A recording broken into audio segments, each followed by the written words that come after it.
এই যে দেখো এখন লেখালেখি করছে, ভুল লিখেছিল। 9টাকে দেখো এখানে পি লিখে দিয়েছে, ভাবো।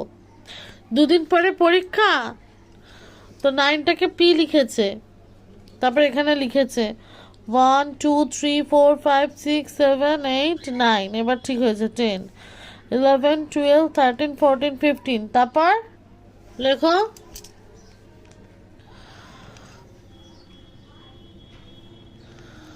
হ্যাঁ, তারপর লেখো পরপর।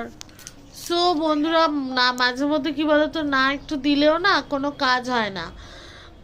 ইংলিশ লিখলো, ম্যাথস লিখলো, এবার ম্যাথসে কেমন ভুল করেছে ওদের এখন না, কি বলতো, টি ও টু বলে লিখে তারপরে 1 2 এগুলো লিখতে হয়, ঠিক আছে? এটা ম্যাথস নয়, এটা কুমির, কুমির বই, সুন্দর। হায় কপাল, এটাকে ম্যাথস বলে, অঙ্ককে ম্যাথস বলে, আর এবিসিডি কে ইংলিশ বলে। তো যাই হোক, ও তো লোয়ার নার্সারিতে পড়ে, ভীষণই ছোট। শুধু কুমির বই। ওই দেখো, এটা যেহেতু কুমিরের মুখ আছে তো এটা কুমির বই। দেখেছো আইডিয়া কিরকম? তো যাই হোক, এখন চলো নিচে যাই, খাবার আনতে হবে ওর।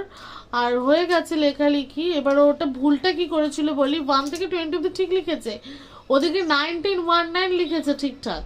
এদিকে 8-এর পর 9টাকে এদিকে হয়তো মানে একটা দাগ টেনে তারপরে এদিকে হয় 9, ওটাকে দাগ টেনে এদিকে পি করে দিয়েছে।